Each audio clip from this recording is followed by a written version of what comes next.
You will hear a number of different recordings and you will have to answer questions on what you hear.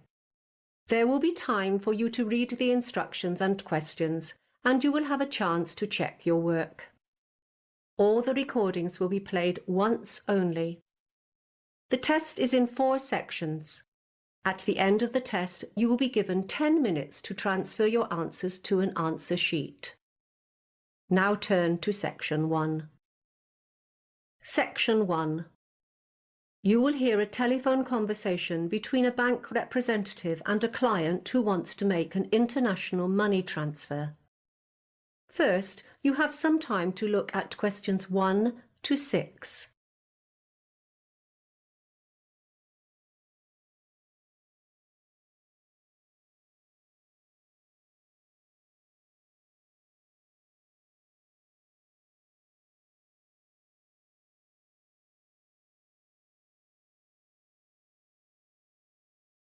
You will see that there is an example that has been done for you. On this occasion only, the conversation relating to this example will be played first. Wesley Bank, how can I help you? Oh, hi. I want to know how to send money to my family overseas. No problem. If you have access to the internet, I can guide you through the process of how to use our global payment system. The bank representative says she will tell the man how to use the global payment system. So global payments has been written in the space. Now we shall begin. You should answer the questions as you listen because you will not hear the recording a second time. Listen carefully and answer questions 1 to 6. Wesley Bank, how can I help you? Oh, hi. I want to know how to send money to my family overseas. No problem. If you have access to the internet, I can guide you through the process of how to use our global payment system. That's great. I'm online now. Good. First, you have to log on to Wesley Bank Internet Banking and select Transfer Money. Okay. Once you've done that, select International Money Transfer. I don't see... It's the first option under the heading of International Services. Right, I found it. Now click on Payment Destination Country and scroll down to the location you wish to send money to. It's all in alphabetical order. Oh, yes, Zimbabwe. I've got it, right at the bottom. Good. Then step 3 is to fill in your personal details: name, address and contact phone number. Uh-huh, done that. When I put in my phone number, my other details popped up automatically. Yes, that will happen, but take a moment just to check that everything is correct. Then we'll move on to transaction details. So this is where I select the account that the money comes out of? Yes, you have a transaction account, a savings account and a business account. Which one did you want to choose? It had better be my savings account. Okay, have you clicked on that? Yes, but next it says enter a payment reason. Why do I have to give a reason? Well, I'm afraid that's a legal requirement. You can't send money overseas without a valid reason. My mother needs to pay for an urgent medical procedure and I have to pay for my sister's school fees as well. Will that do? Yes, both are valid reasons. Thanks. What now? The next step is to fill in the recipient account details. Sorry? You need to enter the account name and number of the person who will receive the money. Oh, I see, of course. But I haven't got that information with me at the moment. I'm at the office and those details are at home. Don't worry, you can return to this page and fill it in later. You can save what you've done so far and defer completion. Don't leave it too long though, the system will hold it for no more than 2 days. After 48 hours, you'll have to start over again. That's fine, I can do it this evening. Is there much more? After the account details, you'll need to fill in the bank details of the person you're transferring money to, the name, branch and address of the bank. That should be easy enough. Anything else? No, once you've completed everything, a confirmation page will appear. Just ensure all the information you've entered is correct and press Submit. Then print off the receipt page. If you haven't got a printer at home, just make a note of your transaction reference number. Before you hear the rest of the conversation, you have some time to look at questions 7 to 10.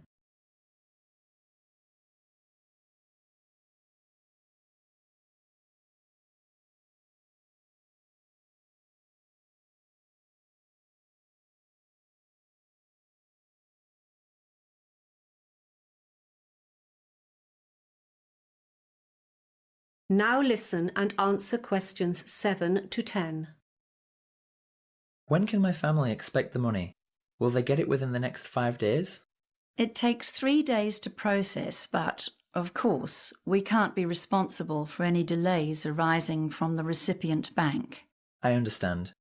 And is there a charge for internet transfers? When I did this through a teller at the bank last year, I was charged $40.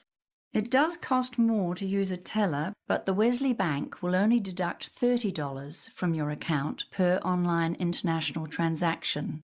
However, we have no control over any fees that may be charged by other financial institutions at the receiving end. How much can I send in one transaction? Well, that depends on your bank balance, but assuming you have enough funds, the upper limit is $10,000. By the way, you'll need to use a special security token to transfer more than $5,000. You mean my secret password? You'll definitely need that, but you'll also need a security token.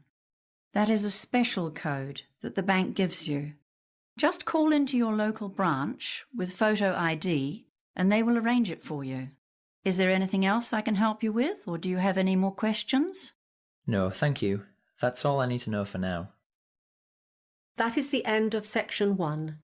You now have half a minute to check your answers.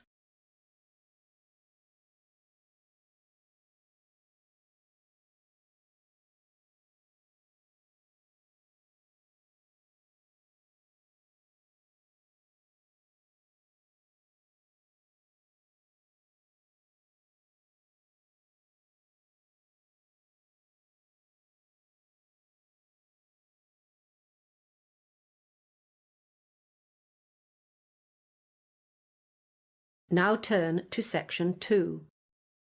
Section 2. You will hear a town councillor talking about a plan for the redevelopment of the Bayfield Town Centre. First, you have some time to look at questions 11 to 17.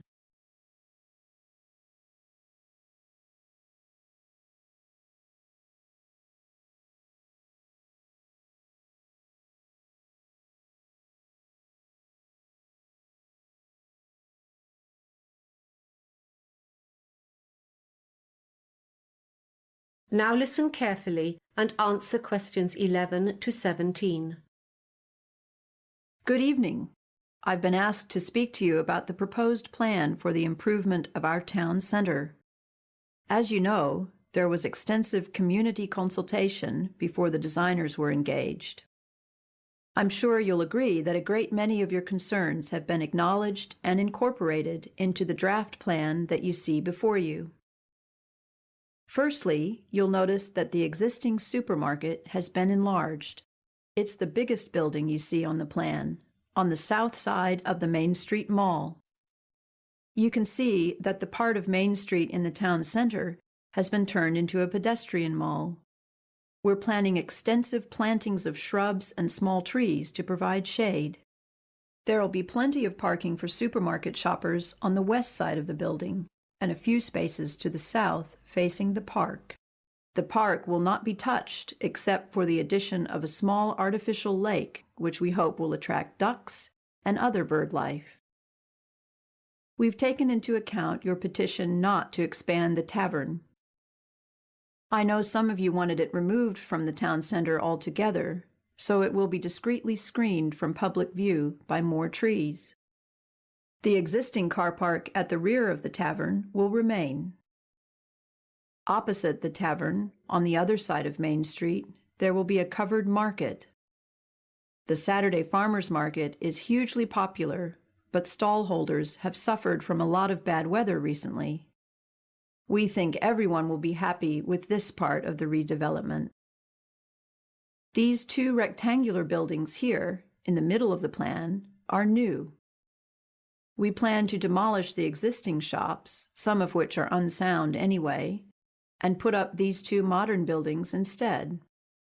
The one across Bay Road from the market will house boutiques, delicatessens, and other specialty shops all under one roof. The other one to the west will contain offices, so you'll have convenient access to all the professionals in town inside one building. The swimming pool will remain where it is, of course. The school is a major user of the pool, so to make it safer for students to cross Swan Road, a pedestrian crossing will be installed in front of the school gymnasium. You can see we've planned a gap in the trees here on the Main Street Mall, so that students will be able to walk across the Main Street Mall straight to the pool. Another pedestrian crossing to the west of the pool will give students and other users safer access to the new library here. Library users will be able to share the supermarket parking.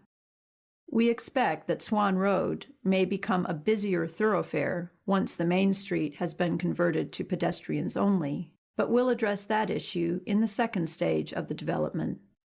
In the meantime, the east end of Swan Road will be converted into a public car park here, between the council building and the market.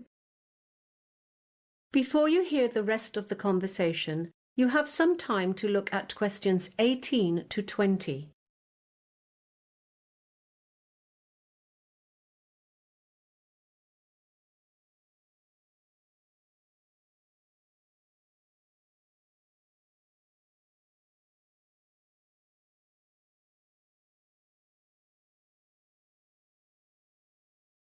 Now listen and answer questions 18 to 20.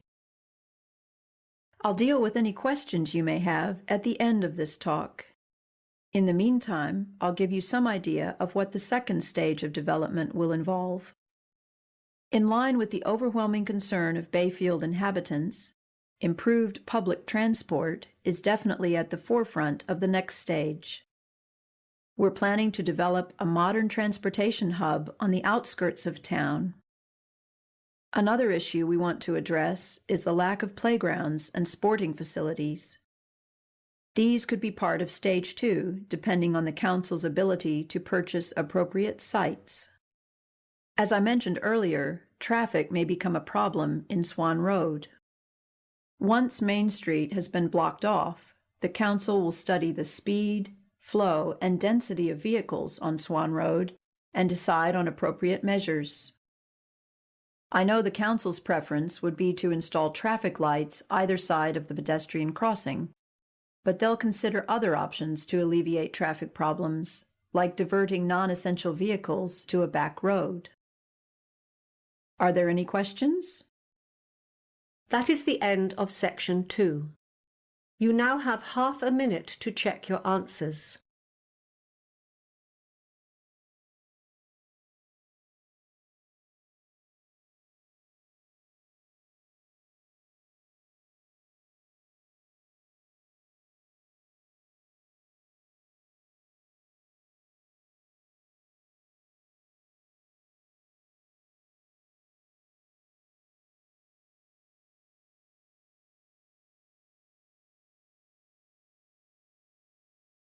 Now turn to section 3.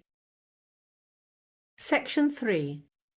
You will hear a conversation between a lecturer in business studies and a student, Blair, who is preparing for a seminar on corporate cultures.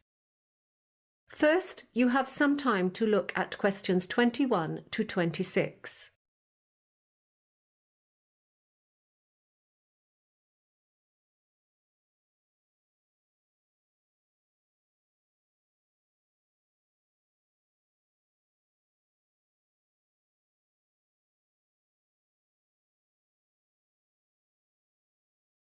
Now listen carefully and answer questions 21 to 26. Hello, Blair. Come in and take a seat. Now, are you ready for the seminar on Friday? I think so. Good. What aspect of business have you decided on for your presentation? I thought I'd talk about corporate culture. There are many facets of corporate culture. You're not going to try to cover them all, are you? No, I've been reading research by Robert Quinn and Kim Cameron, and they put forward a model of just 4 distinctive corporate cultures. It's called the Competing Values Framework. Good. Where do you want to start? I'll start by talking about the hierarchy culture. This is found in a business that observes formal rules, regulations, and bureaucracy. How do the leaders achieve this? Well, in such a structured and controlled environment, leaders usually take pride in running stable, organised and efficient operations. In fact, this may even be part of their mission statement. They rely on their power, status and the importance of their position to manage their workers. What sort of company is most likely to have a hierarchy culture? Well, a few smaller firms might have some of the elements of the hierarchy culture in their day-to-day operations, but on the whole I think this culture is typical of government bodies and big corporations. Very good. What's next? I'd then move on to discuss market culture. Very popular in the 1960s, I believe, and quite similar to the hierarchy culture in that it also emphasizes stability and control. Yes, but the main point of difference is that market culture attaches a great deal of importance to external relationships with stakeholders, such as customers, suppliers and creditors. Why are these particular associations important to a market culture? I suppose because successful interactions with these people would increase the company's productivity. Do you know whether this practice does have the desired effect? Well, according to studies carried out by Angelo Kinnicky and his colleagues in the School of Business at Arizona State University. Yes, where was I? Right. Kinnicky and the others revealed that this culture type tended to generate the greatest financial results, probably as a result of their focus on competition and achievement. Before you hear the rest of the conversation, you have some time to look at questions 27 to 30.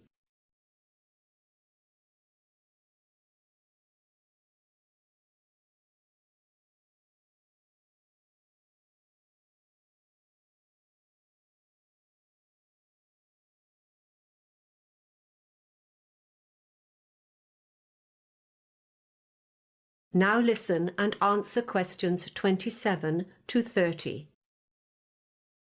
All right, now what's next? Clan culture. I think I'd like to work in a clan culture.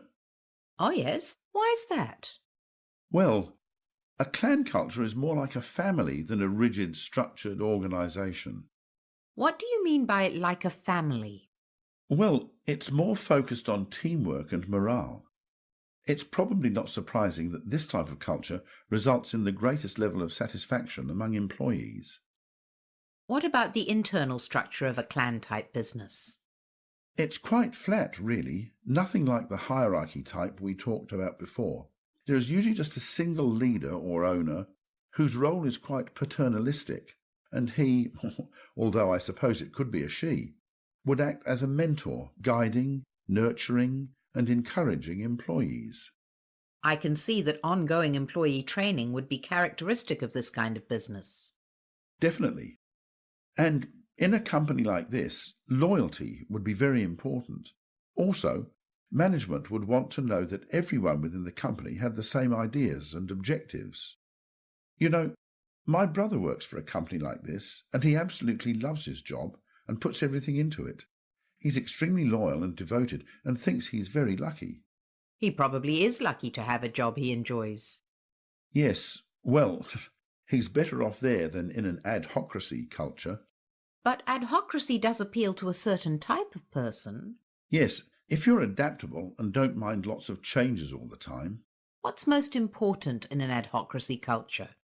It would have to be flexibility and innovation, and the ability to react swiftly to a changing market, competition, or other factors in the external environment. What kind of leadership would you expect in this culture? They would be entrepreneurs who welcome change, are not afraid of taking risks, and are always seeking growth opportunities. Workers would be urged to try out new ideas and not sit back taking things for granted.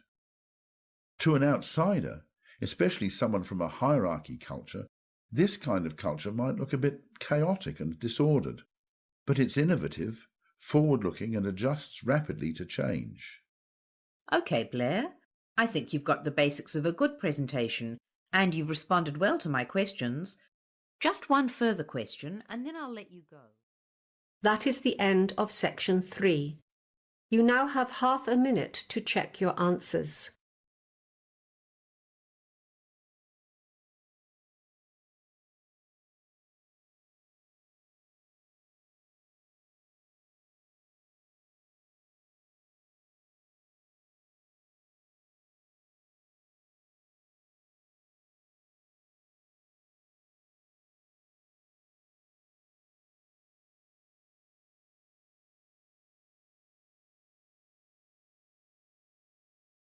Now turn to section 4.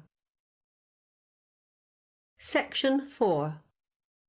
You will hear a lecture on the environmental effects of pesticides and some alternatives to their use. First, you have some time to look at questions 31 to 40.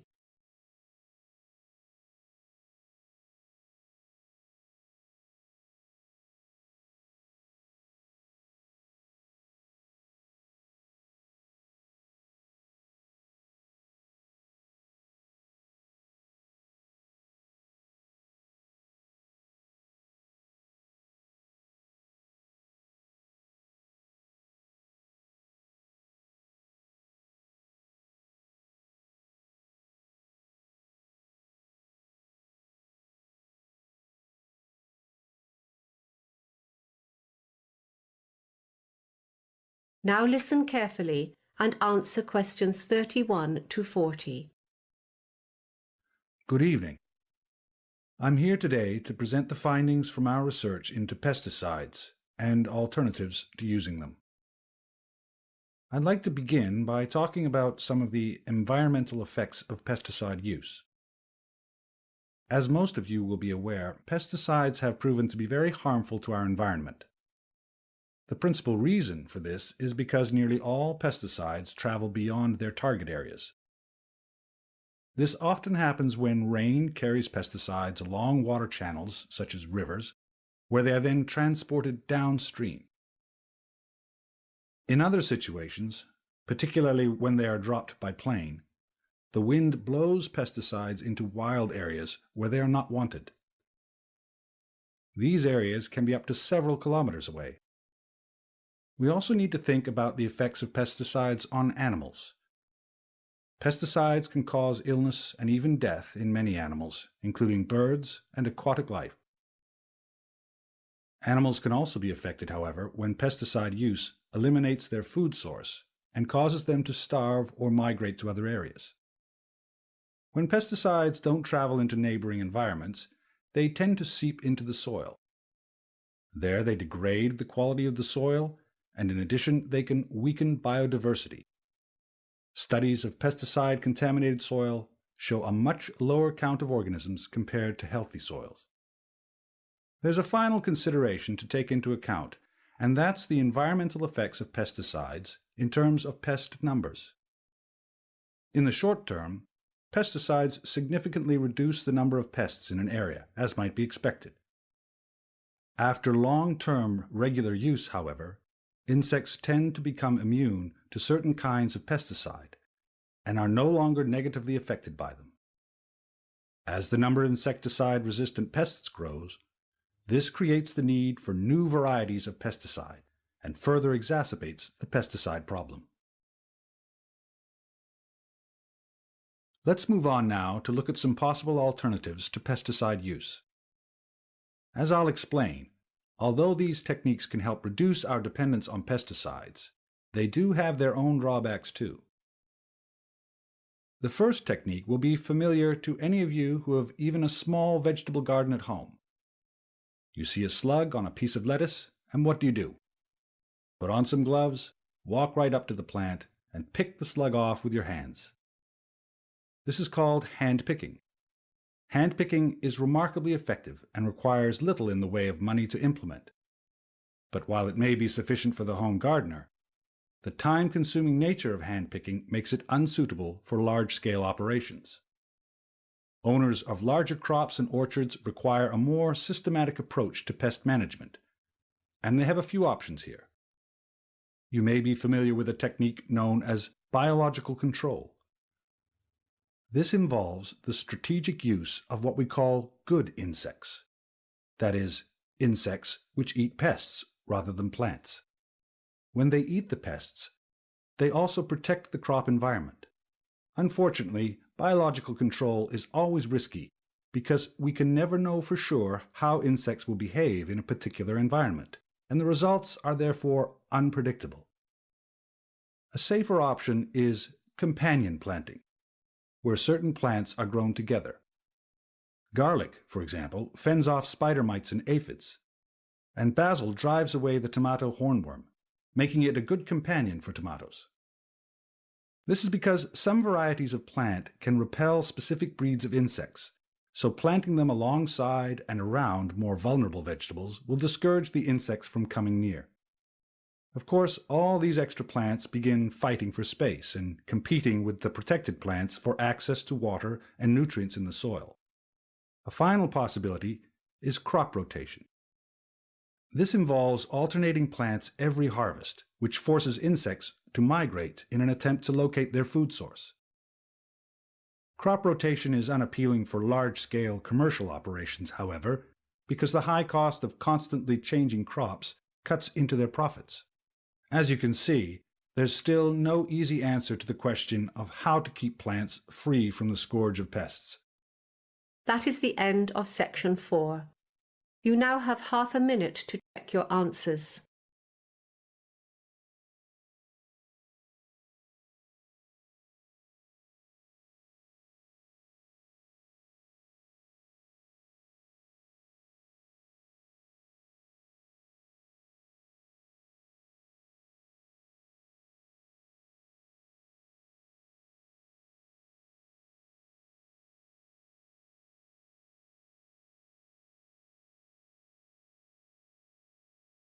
That is the end of the listening test.